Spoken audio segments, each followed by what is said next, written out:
Hello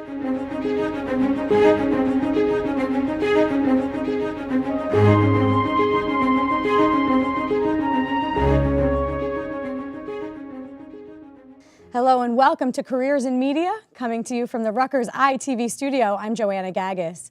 In this next half hour, we'll explore the dynamics of women in media and the opportunities as well as the inherent challenges that women in this field face. But first, I'd like to introduce you to our panel of powerful women who have a range of fascinating careers in film and television industries. First up, we have Isabella Oleguera, who is a New Jersey-based assistant director who's worked professionally since the age of 17 on feature films, television shows, shorts, and commercials. Natalie Feldman is a Philadelphia-based executive producer with over 17 years experience in reality television, home renovation, lifestyle, food, wedding shows. I'm pretty sure she does it all. Andrea Pfaff is a student documentarian right here at Rutgers University, and she's worked on numerous projects within the school's film program.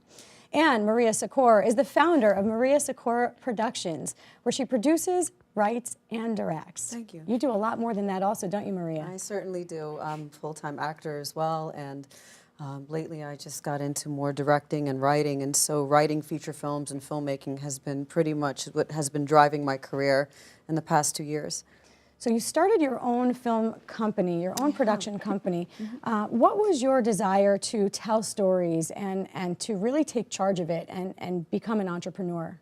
Well, being multiracial, I realized that there weren't that many challenging roles for women when I was coming up as an actor.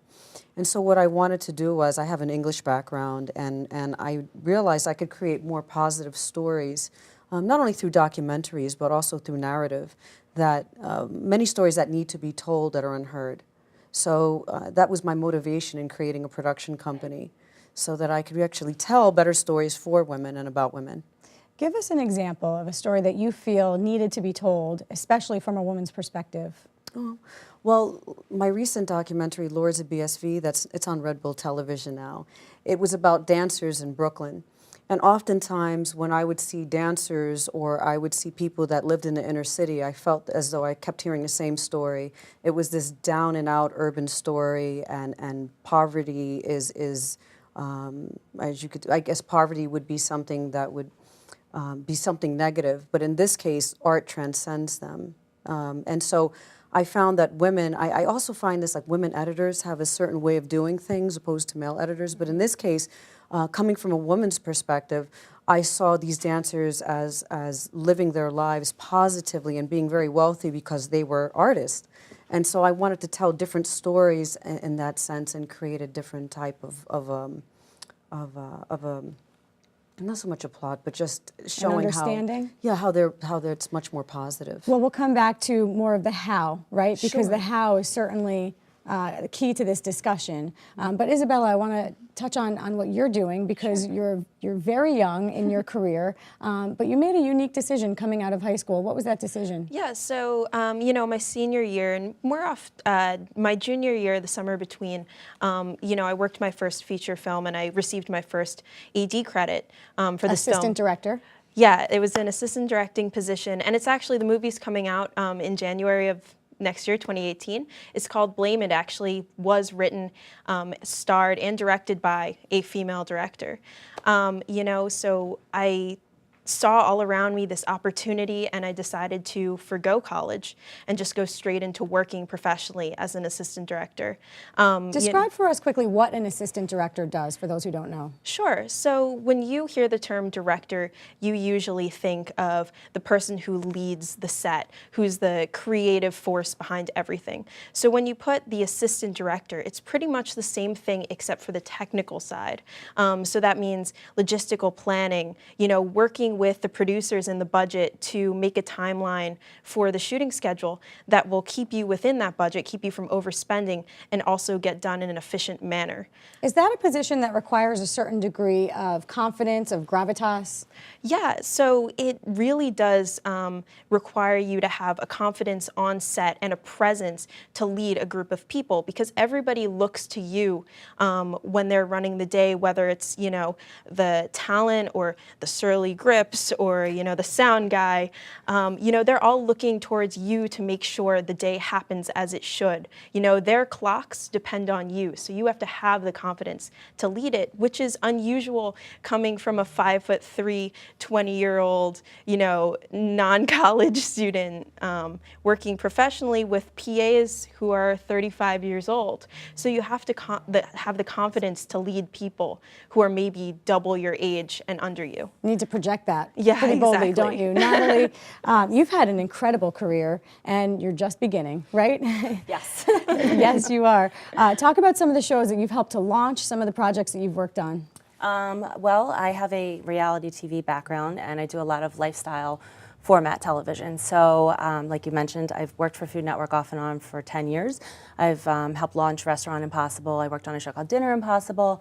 I worked on Trading Spaces, Wedding Story, Travel Channel shows. Right now, I'm on a new show for TLC that's going to air in 2018. They don't know the exact air date yet. What's the focus of the show? The focus of the show is bride and groom makeovers. So it goes back to my roots. I started on A Wedding Story when I was in college, actually like working part-time and finishing school at the same time. So I'm back into weddings, and we give brides and grooms head-to-toe makeovers. So we do everything from hair transplants to liposuction, which was fascinating. I was like, I should go back to school and be a doctor. And you filmed this. Yeah, you could. Yeah. And we believe you could. I kind of really want to. And we did cool sculpting, and I mean, I've learned so much about the beauty world that I never really knew. And it's all based on like a timeline. So you have a bride and groom who come to us who are deserving, and they have their wedding date. So that's your end goal, right? And then it's a scheduling nightmare. I wish I knew you before, because I would have brought you on a couple months ago. And literally, it's a scheduling jigsaw puzzle. Like building your crew, setting your set days, setting right? your set your days. shoot days. All that stuff. And then on top of it, you're looking for trade-outs with people who can actually perform these procedures. So you're looking for doctors who can do the hair transplant and give you a $10,000 free hair transplant. Right. And yeah, and so you want to make sure that they get all of the organic integration with like the signage and stuff. It's been a quite an experience. It's been probably the hardest project I've ever worked on, but I'm in post-production right now, and the show looks awesome. And I've watched it feels so good, because I mean, being in reality TV, you could be on a lot of like crappy reality TV where like you're going after people on the jugulars and you're being mean and you're all that fighting and stuff. And I don't do that kind of television. Like it's stuff I like to. It's feel good. Yeah. And every time I watch one of the shows in post production, I cry still. And I've watched it like 15 times. So Is that when you know good. you have a good segment? Yes. Is when you get Absolutely. your own tears, you know the audience is going to feel it.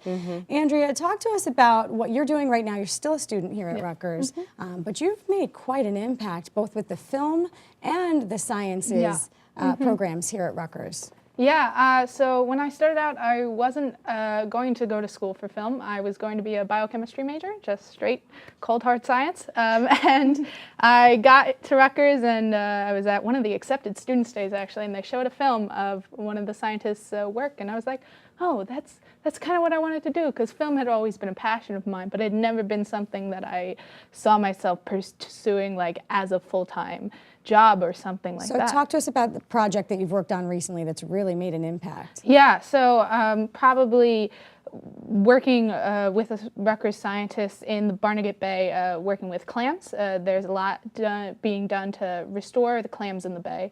It has a huge impact on not just science, but the economy there. So there's a lot being done, and I got to go on a boat for a couple days and film with scientists and the captain of the boat. It was just a great experience. At face value, people might not understand the connection between science and film, right? But from what we know, and I'm not going to digress into global warming and whether or not you believe it's true, but there's so much that we need to understand about science, and how do you tell those stories? Right. I mean, film just has such an incredible capability of communicating and making people care about things they would never care about otherwise, which is why I wanted to go into science film, because science can be a really daunting, scary thing to people. And obviously, people come out of high school like, I would never like to touch science again, please. I might have been one of them. Right. Understandably so. But I mean, there's ways that you can show people science and discoveries that are being made that they want to engage with them and they want to take part. And I think that's just an incredible way to impact just the world around you by doing that. When we come back, we're going to talk about the role of women really in the media, and how are women portrayed, how are women valued in the media, right? And we certainly know if you're turning on your TV, your phone, any device, you are seeing for sure stories of women who have not been valued in the media, and we know this is pervasive elsewhere. But stay with us. We will be back after this very short break talking about the role of women in the media.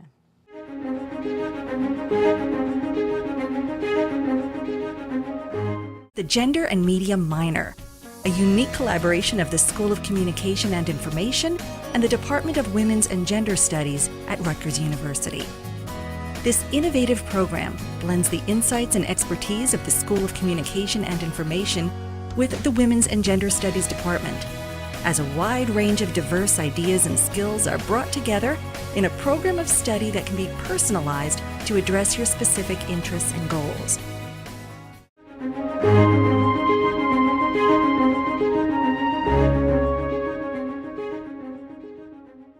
Welcome back to the Rutgers ITV studio, talking about careers in media and more specifically women in media. And as we teased up just before the break, more today than ever, we are seeing how women really have not been respected in the workplace, right? Especially in media, probably because it's such a public sphere.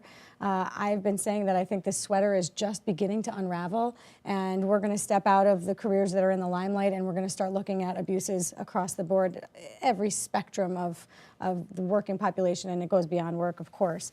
But Natalie, I'm going to start with you. Okay. Talk to us about some of the things you've seen over the years in terms of the way women are valued and some of the challenges that really are inherent to just being a woman in this industry that is still male-dominated. Oof, that's a tough one. It is. It's a loaded big. question. Yes. I mean, there's a lot of challenges. I mean, most of the time when I start on a new production, most of my bosses are men, and then they always like start to question like, what do you bring to the table? And I always feel like I have to prove myself all over again. Even in the interview process. Even in the interview process. And they know your history and they know your success. And when you sit down at that table across from a male, you still feel that same feeling. Absolutely. And most recently, I was questioned about my own personal life in my job interview. Explain that. What did that look like? So I'm a single mom. I have 2 little girls, and I can get to the story on that before that I told you earlier. But you know, during my job interview, they were like, "So this is going to be a really intense schedule," and I'm like, "I can totally handle that. I'm used to production." I'm like, "So do you have any children or anything else that would prohibit you from being able to be available on the weekends and everything else?" And I stopped in my tracks, and I was like, "You know what? You do." I'm like, "Yes, I do have 2 children." I said, "But you do not need to worry about my personal life. Like, I have everything under control." And they're like, "Oh, will your husband watch them?" And I'm like, "No, I'm a single mom." Like I'm Philadelphia-based, but I commute to New York. I travel around the country. I travel over the world. I figure out my stuff. But like, I'm being a great role model for my girls.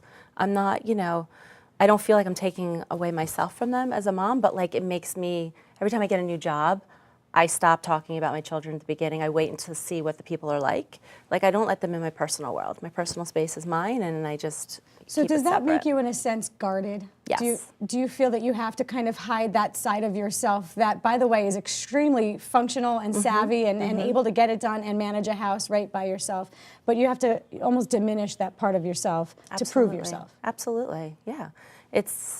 It's tough, and it kind of stinks. It does You know stink. what I mean? Because Yeah. like, I'm proud of my girls. I'm proud of the fact that I'm a single mom. I work my ass off. Yeah. You know, and thank you. And it's Applause. not easy. It's not easy at all. But Isabella, you're a young woman. You're not married and you don't have kids yet. I don't know what your aspirations are in life, but what is your perspective on this in terms of having to prove yourself? Yeah, you know, when she started talking about being able to prove herself as a woman in the workplace, you know, I really identified with that. And, you know, when she was saying hiding her aspect of her personal life being her kids, for me, that's my age. You know, when I started working, people automatically assumed I was older just because, you know, they thought maybe I was, you know, a senior in college when I was 17. I was a junior in high school, you know, and you know what? I thought, I'll just run with that. You know, because I'm getting a little more respect, the respect I think I deserve from being older, so I'm going to stick to that. And throughout, you know, the last 6 years working, you know, in the industry, I felt very guarded with my age, and I never tell people how old I am up until recently, you know, because I want people to assume I'm older because they automatically put more respect on that, especially as a woman, because when I walk on set, a lot of the times they see this young woman coming on, they automatically think, oh, maybe that's a makeup intern, maybe that's someone who's coming to observe. And I'm coming to first AD, and I walk on set and I do my intro and I have a firm handshake, which people are always surprised of. Yes. They somehow assume that, a woman can't give a nice firm handshake. Is that something you learned because you knew you had to project that confidence and you knew you had to make that impact from that first greeting? Yeah, what? Actually, I think my mom taught me that. When we were my brother and I started out when we were very young acting. And my mom was like, the best impression you can set foot to them is a good handshake, a nice introduction. How do you establish very quickly that you have the talent, the skill, the knowledge, and forget about my age because it doesn't matter because I'm qualified for this job? I like to be sort of omnipotent when I walk on set. A lot of ADs, especially male ADs, use loudness and just the ability to command a room physically. I like to command a room with knowledge. So I come and I gather everybody together in the chaos of everything, and I say, hey, we're going to be quiet for a second, and we're going to go through what's happening today. My name is Isabella, and this is how it's going to be run, and that's how I want it. Leadership. And right if from you the have any beginning. questions, come up forward. And usually everybody's questions get answered within the first 30 minutes of the day, and then people trust me.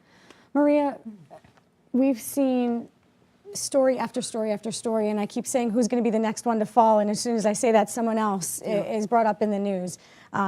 It's heartbreaking and disappointing, but at the same time, we're not surprised, right? No. Talk about some experiences you've had and your personal understanding of really how toxic this industry has been. Well, I could tell you, even currently, something was happening when I was directing a national commercial as the director, as someone that pitched exactly what I wanted for the story. And I remember when I'm on set as a director, I'm sort of one of these free spirits. I walk around alone, and I'm okay with that. And I met someone, and they thought I was a PA. Well, that's flattering in a Huge sense, compliment. right? Actually, it isn't, because he said because of the way he spoke to me. Oh. So I think when things like that happen, or again on my own set, I'm going somewhere and they thought I was background. And when you say the way he spoke to you, was it condescending? Was Very it talking down to condescending. you? Sometimes we realize I don't have that many positive, I guess positive experiences on set because I'm surrounded by a male-dominated workforce. So sometimes, no matter how much, it's almost like you have to match the leadership or you have to match the aggression. For me, it's still a constant struggle as a woman to have some equal footing in when it comes to pay, when it comes to commanding my set. I have really great DPs I work with, and sometimes when I'm appointed DPs, I see DPs. For those who don't know. Oh, director of photography, people behind the camera, slipping themselves in as directors, and you have to be very confident, and you have to also be very Assertive? Yes, confident, assertive, but you also have to know what you're doing, because it's so easy for someone to just slip in and try to do your job. But I'm not having any of that. No, you are not. I would not do that to this girl. No, no, no. Andrea, let me ask you, what do you believe is the solution to really changing the systems of abuse, the systems of harassment, the systems of disrespect? I know you're young, but I also know you're bright. And I'm sure you've put some thought into this in terms of what can we do to change this culture? I mean, I think it has to be from the ground up. I mean, I think people in this industry need to step up. I mean, clearly we have a group of women sitting here who are working to do this. They're standing up for themselves. They're strong. They are taking charge of their sets. And you're used to being around pretty much male in the sciences in particular, very male dominated. We also see the film industry. I think it's one female for every 24 film directors. So all the way around you, a lot of men. Yeah. I think when we begin to just walk around the set like we are no different from anyone else, people are going to see that. Demanding respect. Right. When you don't think about the fact that you are a woman on the set and that would make you any different, then suddenly people around you are not going to be thinking about it if you really command the respect of the room. How about directly asserting yourself, directly saying that's not okay? Maybe you thought that joke was funny, but it's not tolerable, especially in my presence. Well, that's the thing. I think, first of all, we need to identify what assault is, what sexual harassment is. And it's a very fine line from flirting and finding things not flattering to, for me, I can knock it off as something ridiculous, like, get the hell out of here, are you Right. kidding me? Or I make Right. somebody feel really small. But when you can't do that, and that is not your personality, that's when that line gets crossed. So first of all, let's identify what it is, right? Anything that makes you feel uncomfortable, anything that's sexually oriented. Like, you know, like, you look so great today. Oh, I Right. love it when you wear that. You look so great. Can we go out and, And you know, as, those as type women, of things. how much do we need to be each other's advocates, right? And speak up when you see something, be an open ear when you know that someone's going through something that they can talk to you, especially if you have more dominant, more assertive personality and you see something's happening to someone who doesn't. We have to leave that part of the conversation right there. When we come back, we're going to talk about just some real practical advice for young people who are trying to break into the industry, students who really don't understand where to go, what is step one. These women have a ton of great advice and a ton of expertise that they're going to share with us. So stay with us. We'll be right back.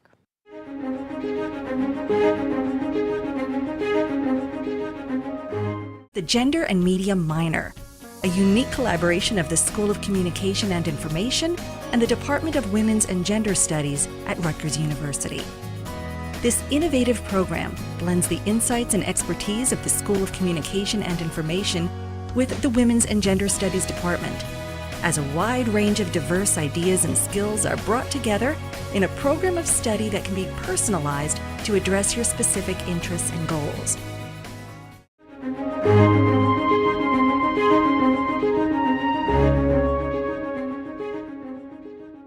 Welcome back to a fascinating discussion about careers in media. I'm joined by four really, really intelligent women, powerful women, who are going to give you some really solid advice now if you're just starting out or if you want to break into this industry and just don't really know where to turn. Isabella, I'm going to start with you. You're young and you're doing it right. So talk to us about really what do you think the number one thing people should be doing, a person should be doing, or a woman should be doing to get into this field and be successful? Sure. I think the number one advice I can give, having gone an unconventional route, is to say that there's no, one right way to get to where you want to be. A lot of people think, for films, do I have to go to film school? Should I just go straight through and start? And either way you choose, it's really mostly about building connections and keeping your connections full way through, because everybody starts at the bottom.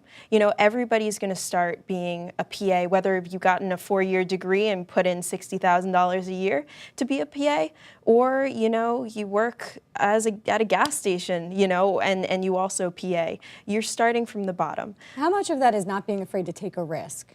Oh, it's all about taking a risk. If you get a job offer and it might not be something you want to do, or maybe you think you're overqualified for it, or you're not interested, I think you should still say yes, even if it's a department you've never thought of doing before, because, it might be something that winds up being your career, So that's what my advice is. Natalie, an interesting point that I heard once, and it rung true for me, and I'm sure probably for all of us as females, but a man who's offered a promotion says, sure, I can learn how to do that. And a woman who's offered a promotion says, I don't have all of those qualifications. I haven't learned all of that yet. I don't think I'm ready for it.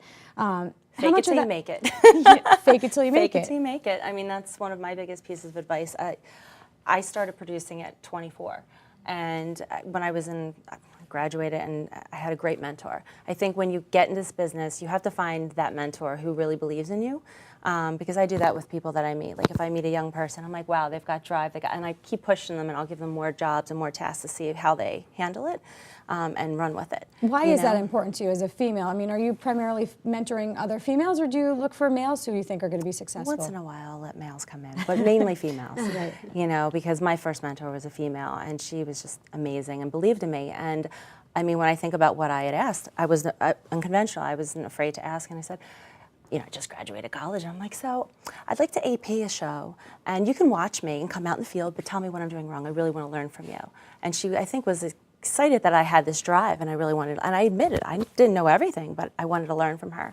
She let me have that opportunity. So not if you being find afraid someone, to ask for help. Not be afraid to ask for help. And also, I think another big piece of advice is like staying in touch with those contacts that you make, because those people always move around. Yeah. Like in the reality world, they move from like a production company to a network, and then they'll move from here to there. And it doesn't matter if they got fired from the last one, chances are they're going to climb up somewhere else. So just stay in touch with them, and Make sure they know where you're at. Network, network, network, network. Can't say it enough.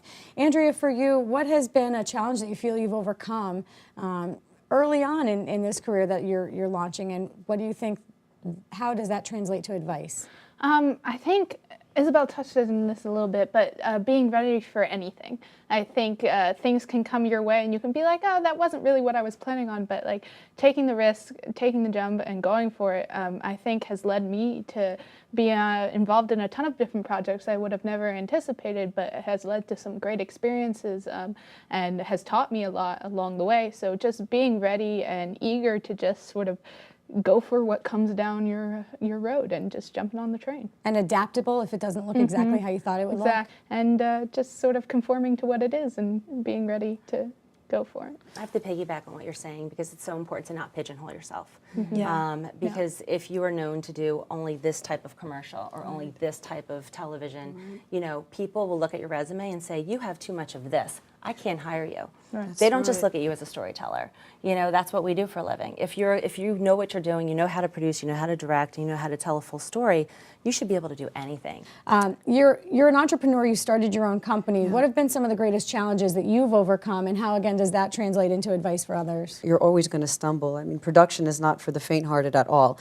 You're always going to have problems. You're always things that you don't foresee. You're going to have setbacks, but you just really have to keep rolling, and you have to just keep at it. And also, in terms of women, there's something that I really strongly believe, which is I call myself a director. I'm obviously a woman. I'm an actor. I'm not just an actress. You know, watch the terms of language and what you use to define yourself. Because also just saying you're a female director also is acknowledging that, yes, you're a woman director, but we know that. So I think you just have to keep rolling. You have to keep getting involved in productions, keep working. Your network, as you were saying, you know, in your network, you just kind of, one job leads to the other. And reputation is everything in this industry. Yes. I can't begin to tell you how many people I won't hire because of the reputation or something that they have done to one of my colleagues. Interpersonal relationships. Absolutely. No matter how good you are. Right. Exactly. It's a big industry, but it's very small, especially in the New York metro area. This summer, I first AD'd a feature, and one of our producers, Scott Rosenfeld, who's become sort of a mentor to me, he produced Home Alone, Mystic Pizza, you know, really nice man. He called me up about a few months ago and he said, I have this feature, it's only $100,000, but I want you to line produce it, I want you to try it. And I looked at it and I was like, I've never line produced anything before. You know that, right? And he said, yeah, I know. And I said, all right, yeah. You know, I feel like some people would have said, you know what, that's a lot. I'm not qualified.